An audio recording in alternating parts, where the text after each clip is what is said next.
In the previous class, we were discussing about the design and development of the embedded firmware.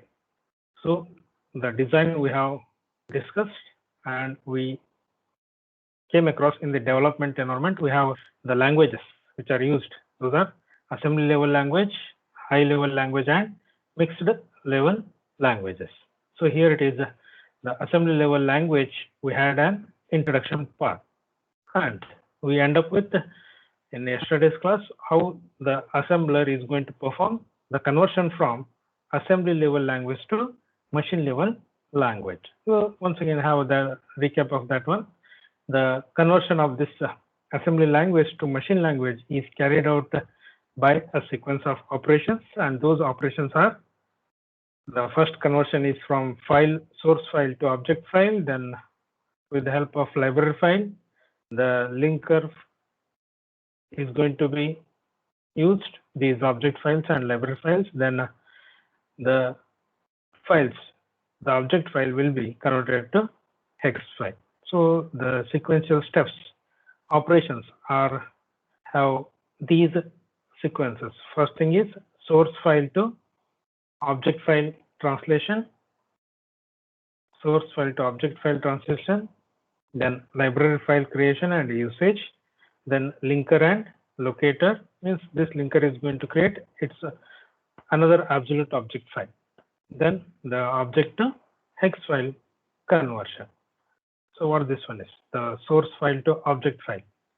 Each source module is written in the assembly language, and it is stored as the file extension with .src or .asm file. So after successful assembling, nothing but after getting 0 errors and 0 warnings in that written code, we are going to convert that one into the object file with the extension .obj. Okay, .obj is the extension what we are going to convert from .asm to the object file. Okay, after this performance, we are going to get object file here, object file that will be converted with the help of this module assembler. Then the library file creation and usage. So the libraries are specially formatted and ordered program collections of object module that may be used by the linker. The library files are generated with extension of .lib. .lib is the extension used for such library files, and it is used for source code hiding technique. Then after this library file creation, linker generates an absolute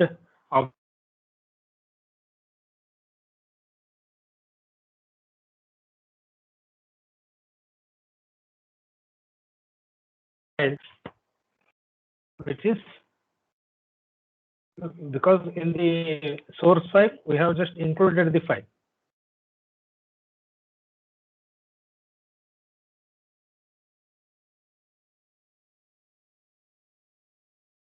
Those are located in different memories, and what this linker is going to create, it is going to create one absolute object file, nothing but it is a complete program. Whatever the things will be added, okay, those things will be added, and it is going to make one single file. So that file is going to be converted to hex file. So this object hex file conversion is the final stage in the conversion of assembly language to machine understandable language, that is machine code. And the extension of this hex file is .hex, .hex, as the name indicates. Hex obviously is nothing but what? Hexadecimal is nothing but what? It is a binary version file. So all the things are available.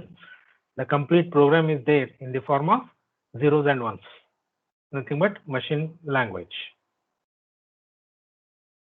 and this text file is going to be dumped into the hardware or in the code memory.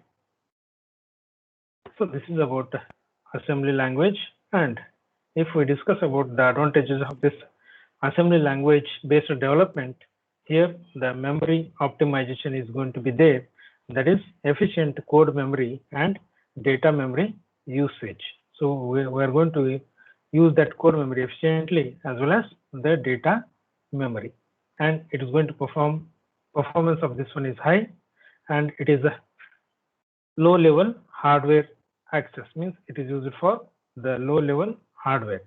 Then the code reverse engineering will be there. Then the drawbacks of this assembly language are, it is the time consuming.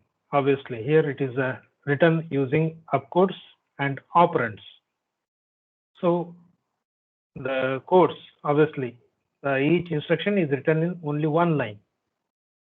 If I want to execute one loop, if I go for the loop which is having, let me say, the count is, the loop is a complex one, obviously the code written for that loop, it is going to be a huge one.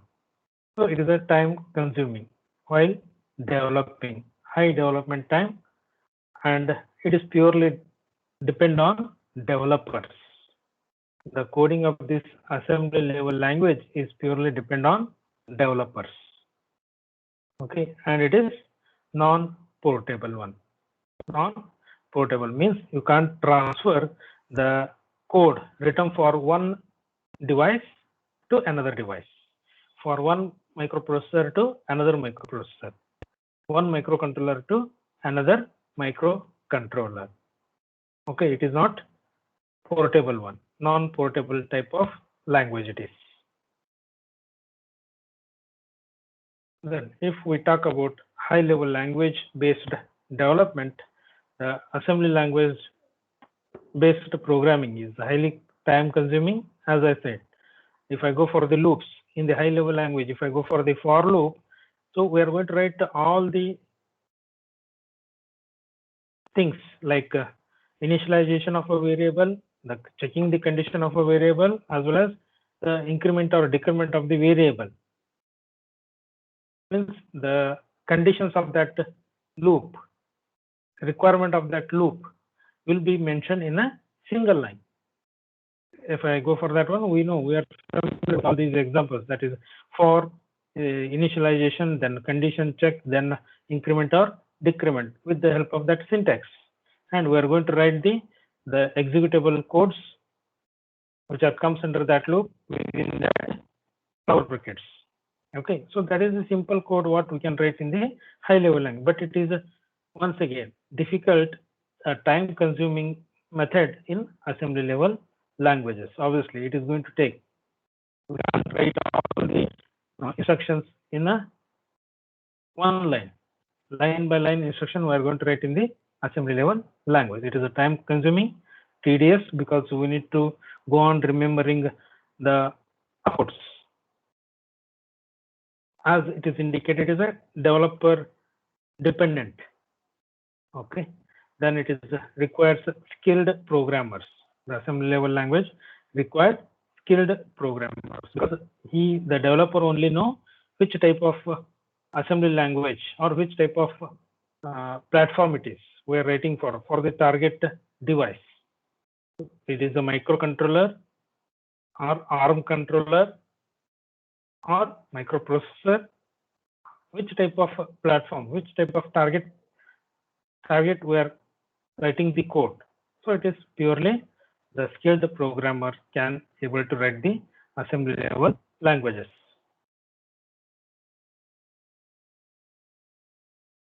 Now if you look at the high level language like C, C++, Java, and so on, with supported cross compiler. We will discuss this one, cross compiler, in the next slide. The cross compiler for converting the application developed in high level language to target processor specific assembly code. Target processor specific assembly code for a target processor can be used for embedded firmware development. So any high-level language like C or C++ or Java, with the support of cross-compiler, we can use these languages to design or to develop embedded firmware.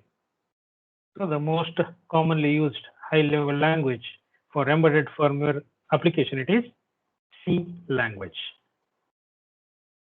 It is a basic one and it is the most using high-level language. And whatever the example we are going to discuss, it is once again on C languages only.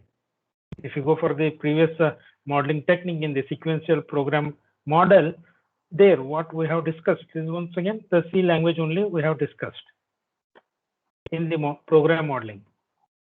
So the various steps involved in high-level language-based embedded firmware development is similar to that of assembly level language.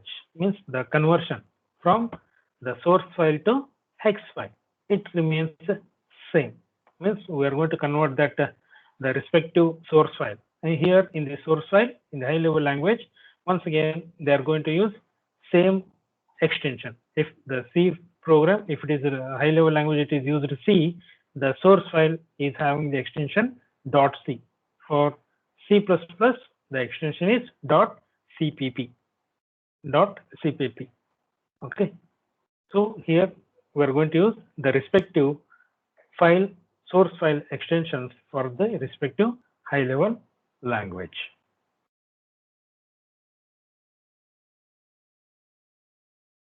Okay, so this one is about high-level language.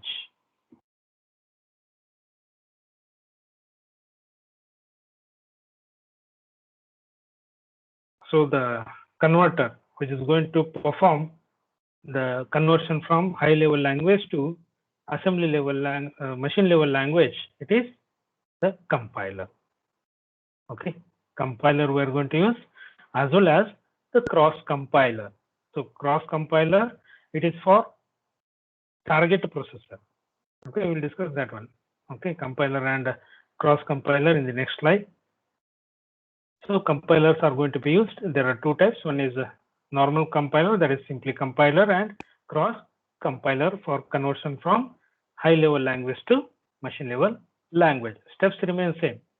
Okay, the source file is going to be converted into object file. Then from object file, we are going to create the library files, and all these library files and object files are going to be converted into an absolute object file with the help of linker and locator. Then that absolute object file is going to be converted to the hex file. So that is the step. Then advantages of this one, obviously the time whatever it is taken to write one code in the assembly. Okay, the time comparison compared to this high level and assembly level.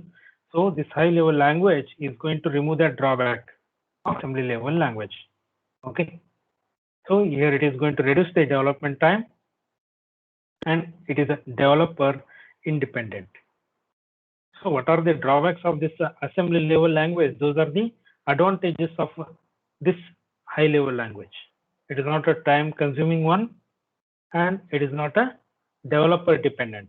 So developer independent. So any developer can write C language for any processor, any target device. It is not like that this C code, it is only written for this particular platform, this particular processor, this particular controller. It is not like that. Anybody can write these high level language codes. And portable one. So portable nothing but what? Once again the same thing. You can transfer the code from one machine to another machine. A code written for one machine, obviously it is going to suit for another machine. With small changes it may take. But here it is portable one. It is not like that in the assembly level language. Those are non-portable. Once the code is written for one machine, one target processor, it is fixed for that processor itself. It can't be moved to next processor. For an example, portability nothing but what? It is that is nothing but transfer of codes. Okay, transfer of the written program from one target processor to another processor. Okay. And limitations. Here it has some cross compilers available for high-level languages may not be so efficient in generating optimized target processor specific instructions. So due to limitations of these high-level languages. Okay, once again, there is nothing but what? There is a improvement in the development of these high-level languages also. So the drawback of C are covered in C++ language. The drawbacks of C++ language, those are covered in Java, and it goes on. So here, whatever the high-level language you are going to prefer, so some of the compilers are not going to allow this portability. Okay, that is the limitation. May not be efficient in accessing low-level hardware. For example, if you go for nowadays the mobile phone applications, the Android programming, it is nothing but Java. Okay, so the application created with the help of high-level language, it is not going to support the low-level hardware. Nothing but the highest, latest mobile phone, what we are going to use. The application written for that latest mobile, that application is not going to suit for the lower version of this mobile phone. Means what? So this is the limitation. It is not efficient, may not be efficient to access low-level hardware. And obviously it needs high investment. High investment. So investment is more. So these are some discussions with respect to high-level language-based development.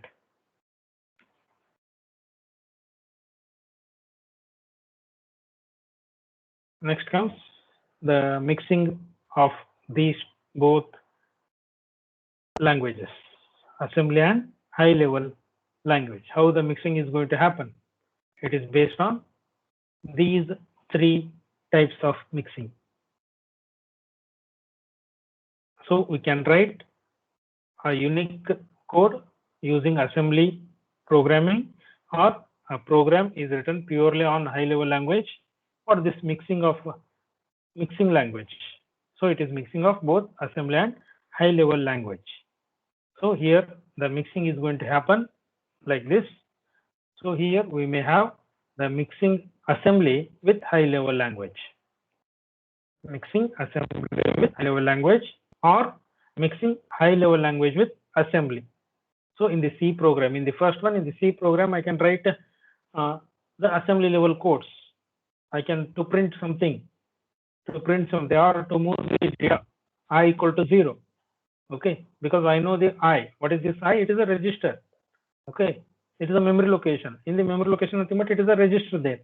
So I can use directly register instead of using the name assigned to that register, that memory location. So if I go for I equal to 0, I want to initialize somewhere in the program, in the C program. So what I need to do? So instead of writing I equal to 0, I want to write the same thing. I want to perform the same task with the help of assembly codes. Means I need to write some assembly code which is going to perform I equal to 0. And I need to put those instructions. Means I need to call that function through this assembly level language, within this high level language. Okay, so in the C program, I want to perform somewhere in the program, I want to perform I equal to 0. So that thing I can do using or by calling the assembly level instructions written in another file, that is in .asm file. So what you are doing, you are in the .c file, you are including, we are including .asm file. Are you getting? The mixing is going to happen. So in the header, we are going to write #include the respective assembly level file, .asm file. So in the program, whenever we call any function, okay, we are going to call that one with the help of this, the call statement in the high level language. So it's nothing but what? In the C program, we are calling .asm file. That is mixing assembly with high level language. What about this one? It is vice versa. That is nothing but what? Mixing high level language with assembly. Mixing high level language with assembly is nothing but what? In the assembly level program, we are going to call the routines from high level language. In the .asm file, we are going to write some instructions which are built using high level language. Okay. So in the ASM file, we are going to include .c file, .java file, .cpp file. We are going to include there. So whenever we need, instead of writing, so I want to write move a comma number 30. Move a comma number 30 means the number 30 is going to be moved or stored in the accumulator register A. Accumulator register A. So I want to perform same task with the help of high level language. But I want to write that one in the assembly code .asm file. Yes, what we are going to do, we are going to call that respective function. We are going to call interrupt, we may say. We are going to interrupt that program execution with the help of those statements. So that is going, it is also possible in the mixed level programming. Then the next one is inline assembly. So in the above both cases, what we are doing here, in above these two cases, what we are doing, we are including the files. In .c program, .asm file is included with the title #include. Okay, with the instruction #include, we are going to include that ASM file in the C program. Similarly, in this one, in the .asm file, we are going to include .c file. But instead of including, is it possible to write within the program itself? Instead of calling that function, let us write the program in the same file itself. So yes, it is possible in high level languages. In the inline assembly, we are going to call inline. Inline is nothing but within the line. Means what? Within the file. Within the file, yes, we can assemble both high level and assembly level instructions. Okay, one of the example it is #pragma. We are going to say PRAGMA #pragma. So it is #pragma, then #end. So within these two statements, we are going to write the assembly level code. Okay, move a comma number 30.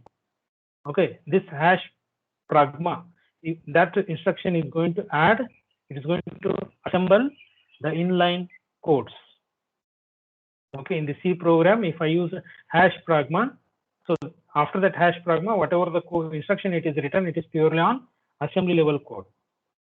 So within this source file, we are mixing both language, both type of languages, not separately. .c file is different, .asm file is different, and we are including those files. It is about two concepts. What is inline assembly? Within the same file, we are writing both type of languages. Okay, that is inline assembly. Then comes, this is about the introduction about assembly level language and high level languages. Then with respect to embedded programming, here whatever the programming language we are going to prefer, it is embedded C, because it is a different type of target or a processor or a system. Okay, hence we are going to prefer a special type of programming language. It is embedded C. So what is this embedded C?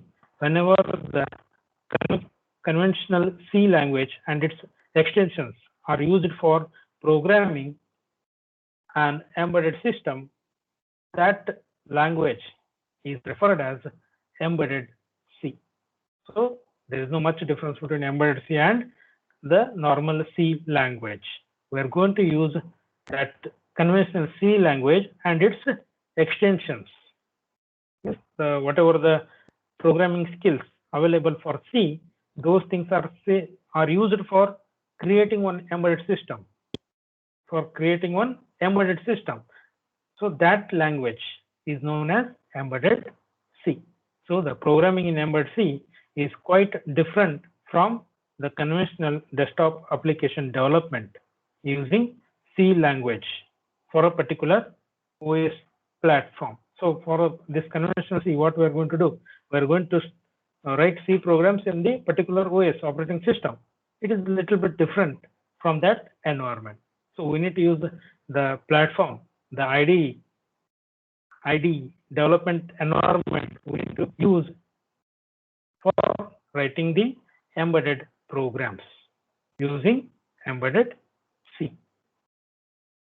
So we are going to have the discussion about this embedded C in model number 1 and model number 2. Okay. So it is the C program which is written, used for creating or programming embedded system. It is known as embedded C program. So the development environment is different compared to that normal C language for a particular operating system. Now, if you go for a little bit discussion about C and embedded C, so here we are well known about this C program. Let us have some points about C. So C is a well-structured, well-defined, and standardized general-purpose programming language. So it is a general-purpose programming language. So anybody, any developer can write any programs for any general-purpose system, general-purpose operating system. They can prefer this C language because it is a well-structured, well-defined, and standard programming language. So this it is going to offer the combination of the features of high-level language and assembly level language, and it is going to help in hardware access programming and business package developments. So obviously it is a basic programming language, what we are all know about this C language. Okay, so obviously it is used for hardware access programming as well as business package development. So whatever we are going to observe, the application written or used by this banking system. So most of the applications are written using C language itself. So here the compiler is used for conversion of the C programs to the target processor specific binary file, that is nothing but machine code, or you may say hex file. So compiler is responsible for conversion from C program to machine level program. Then if we discuss about some few points about embedded C, it is going to support, as we say, the C program which is used for the embedded programming. It is nothing but embedded C. Means what? It is going to support all C instructions. It is going to support all C instructions. It incorporates a few target processor specific functions. It is not like that we are going to write all the C program. So as we say, it is going to be used for all general purpose programming, all general purpose program. But in embedded system, we can't use, we are not concentrating on the general purpose. We are purely working on real time, that specific processor, target processor. So this embedded C is going to incorporate a few target processor specific functions and instructions. Not only C instructions, plus not only C instructions, it is going to support all C instructions plus extra instructions. Those are supported by a target processor, because we are writing the C program for a washing machine. We are writing. So what is going to happen in the normal C? In the normal C, we can write a program for generally we can write the program, but it's not possible to write a specific instruction for specific processor. Okay, the programs written in C language, these programs are supported by any general purpose operating system. In any chip you can dump, but what about these embedded C instructions and programs? These are target specific, processor specific. Okay, So for that thing, they have some special instruction set in the embedded C. The software program called cross compiler is used for conversion of programs written in embedded C. So if you come to know this, what is this cross compiler and compiler? So compiler is nothing but what? The program written in normal C is going to be converted into the hex file, the machine program. To convert the programs which are written in embedded C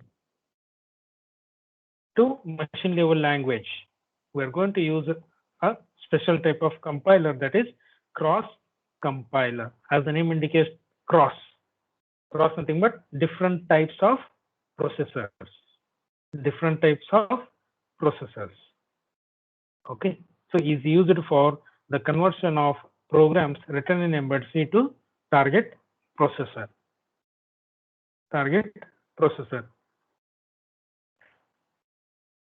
So these are the few points about C and embedded C. If I go for compiler and cross compiler, as we have introduced with these two words, so what is this compiler? So compiler is a software tool that converts a source code written in high level language on the top of a particular operating system running on a specific target processor architecture. Nothing but it is going to convert within the system.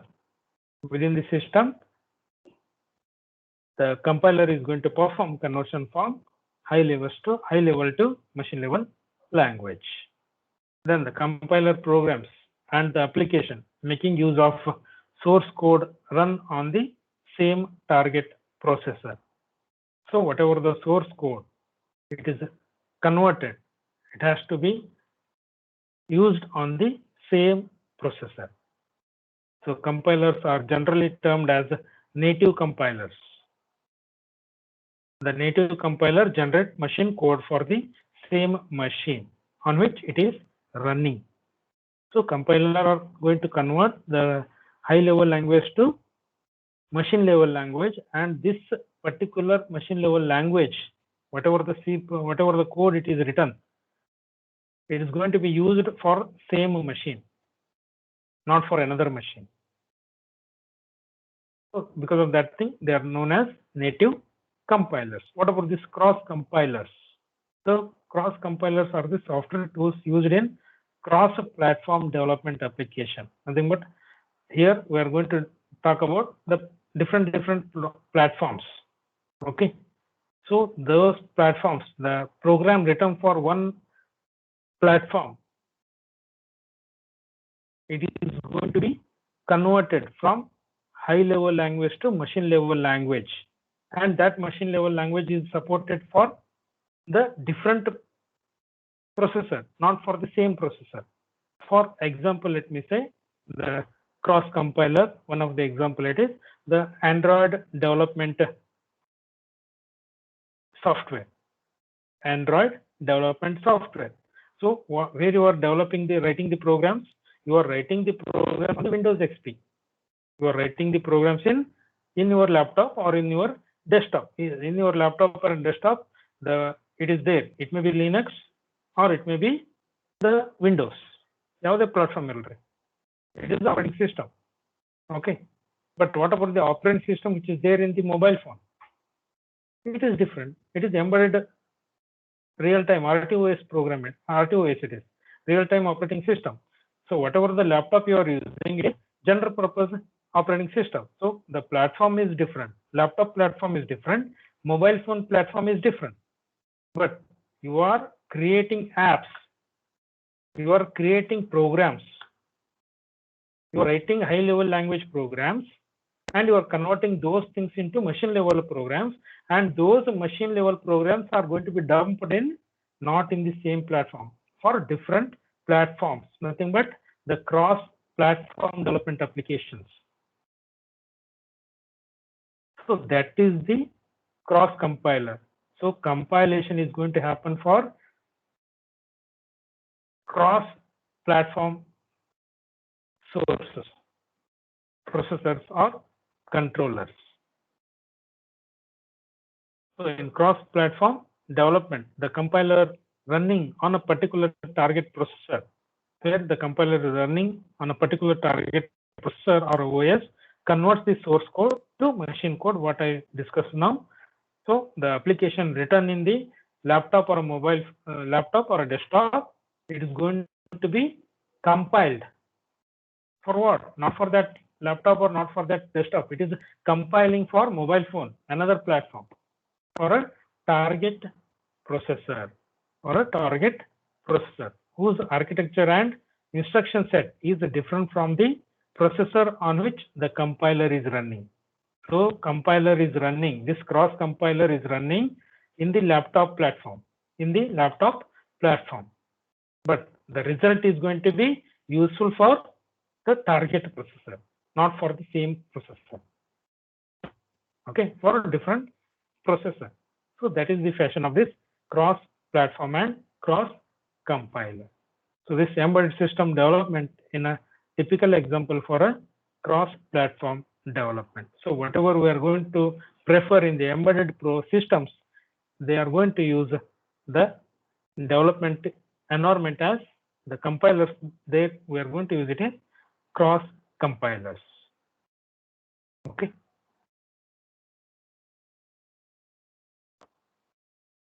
I think you are familiar with this conversion, hex file conversion in Xilinx, maybe in the previous lab experiments. You're going to write code in desktop and you're going to dump that code in the, you're going to convert that high level language code to hex file, machine code, that is hex file, and you're going to store that hex file into a target processor. Okay.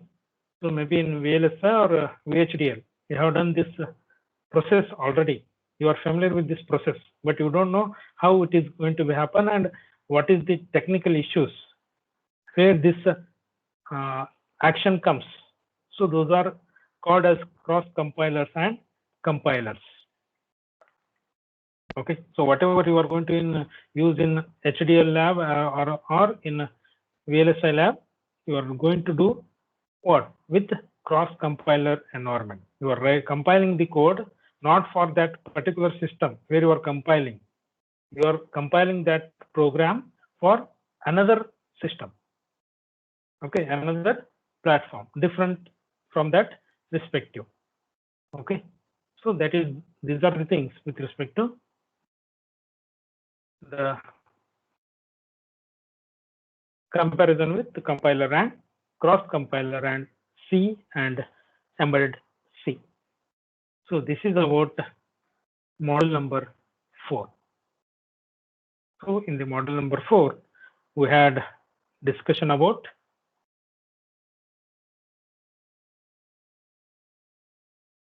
the characteristics of embedded system, quality attributes of embedded system, operational and non-operational, the application specific, like washing machine, domain specific, that is car, what we have discussed, then hardware software co-design. In the hardware software co-design, we discussed about the selecting the architecture. After that, selecting the architecture, we move towards the computational model, that is nothing but programming model. In that programming model, we discussed about data flow graph. Then we discussed about the controlled data flow graph. After that controlled data flow graph, we discussed about state machine model. In that state machine model, we had a discussion about FSM, finite state machine model. Okay, so there we have solved, we look at one particular example, that is seat belt warning system.